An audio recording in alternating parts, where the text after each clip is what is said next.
And I know you have a whole book on this, and I'm ordering on Audible tonight. Yeah. But things to think about when it comes to my relationship with my children is that first lesson of happiness is the greatest gift I can give them. Yeah.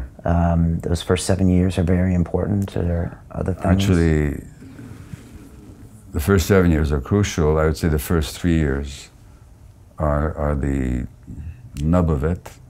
I always say to people, you get the first 3 years right, you can relax. If you don't get the first 3 years right, you'll be practicing remedial parenting for decades. And that's just how it works. First 3 years, so I got 6 months left with my first son, Caden. Well, I'm sure you didn't screw it all up. And, No. And what does screwing it up look like? And how would you know? Well, first of all, you'd know because there I am with my son, and I'm not finding rest in it. So I don't know how to be there with him. I don't know how to be there for him. And I was like that, And I was always waiting for my kids to grow older when I could intellectually engage them. And now we'll have something in common. But the sheer act of being, or the sheer state of being, I could never achieve with them. And it's interesting because I look at my brothers. They're so wonderful with little kids. They're so spontaneously there for them. I never knew how to do that, So while you're busy waiting for them to get old enough to talk and engage, you've already missed the window. You already missed it. You missed it because you haven't developed, because the real relationship doesn't depend on words. It depends on the capacity to be with. And they can sense just that energy from you. I'm just here with you. Yeah. And I'm here. And I welcome your presence. Right. And I welcome you to exist in my presence. And I'm overjoyed to have you in my presence. Right. That's what the child needs from the parent. And that's communicated with body language and everything. And through the energy that you exude. And they can feel it. They can absolutely feel it. Wow. They can't name it, but they can feel it. Okay, and that already starts changing their personality right there. That shapes their personality. Okay. Yeah. Okay. And so that's in the first few years. And so you were waiting to intellectually engage, which makes sense. They always say that mothers form a different bond than fathers. Is that just another way, an anachronism? Mothers form a different bond, but only because mothers are present with their kids. Whereas the fathers tend to visit the kids. I mean, the father goes to work typically and then visits at home for a couple of hours and then takes off again next morning. Those fathers who stay home with their kids, they learn how to mother their kids. So it's not a gender issue, it's a relational issue. And the mothers allow themselves to be trained by the kids, whereas the fathers tend to impose their own expectations on the kid. Okay. This is not universal, I'm talking by and large. So those fathers who have the good fortune, like in the civilized countries where parents are given paternity leave, right, those fathers learn to relate to their kids in a different way than the average father somewhere else. Okay. We can be trained, but we have to be present for the training. Right. Okay. Yeah, I do think of this sometimes. I was in situations where he's 1 and 2 years old and I'm thinking, I don't know what to do here. I don't want to be here. And then sometimes I was just like, just breathe and just be here for him, Okay. Even if he's playing, just be here. So When you say, what do you mean, even if he's playing? What's that? What do you mean, even if he's playing? If he's doing something that seems like I'm not involved. Oh, but you are involved. I know. It's your presence Yeah. that gives him security that he can play on his own. Right, okay. The anxious child cannot play on his own, or he'll play on his own as a way of protecting himself. What you actually, like when you actually look at animals play, the cubs play all the time, and play is a preparation for life, but it happens in the protective presence of the parents. Right. So we're there to give them that time to develop in that way with other Exactly. kids and everything. Okay. You're there to give them that space. Yeah. Okay. So some basic lessons are: give them the gift of happiness, be present. Yeah. Even if you can't verbally communicate, that's not even the most important part. Just be there. Not even if. You can't verbally communicate because the 2-month-old, the 3-month-old, the 6-month-old doesn't understand words anyway. Yeah. So the communication happens on a much deeper level. Okay. And the name of this book, if people want to get it? Well, the name of the parenting book that I co-wrote is called Hold On to Your Kids, Why Parents Need to Matter More Than Peers.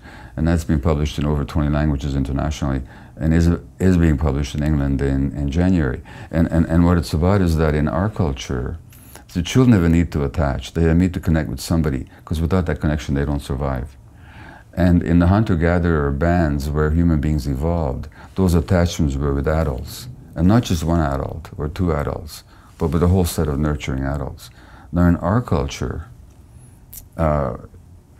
we've deprived the kids of the parental presence for the most part. And the child's brain can't handle an attachment void where there's no attachment figure.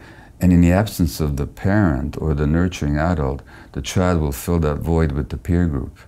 Now kids become far more peer attached than is healthy for them. And now peers become their models and their mentors and their templates for how to be, how to walk, and how to talk. And as that happens, the kids push away from the parents because they're more minded to belong to the peer group, which has different values from the parents. And the kid's brain can't handle that competition. So the brain of the child will actually choose the peer group over the parent group. And where that goes, you can see on Facebook, and you can see it in the teenage gangs. And you can see it in the increasing frustration of parents who've lost the power to parent, because parents think that their power to parent comes from the fact that they have the responsibility and the strength and the wisdom. It doesn't come from that. The power to parent comes from the desire of the child to belong to you. When the child is driven to belong to the peer group, because we've taken him out of his natural context, we lose the power to parent. What do we do then? We ratchet up the pressure. We become more authoritarian. We lose the authority, so we become authoritarian. And the more authoritarian we become, the more pressure we put on them, the more they resist. And now we label them with oppositional defiant disorder, and we call them obstreperous and bad and naughty kids.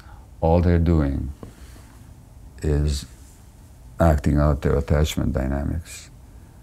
So if we want to discipline kids, we actually have to make them our disciples. And the disciple is not somebody who's afraid of you.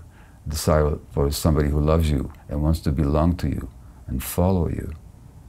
So discipline is the very opposite of punishment. Mm.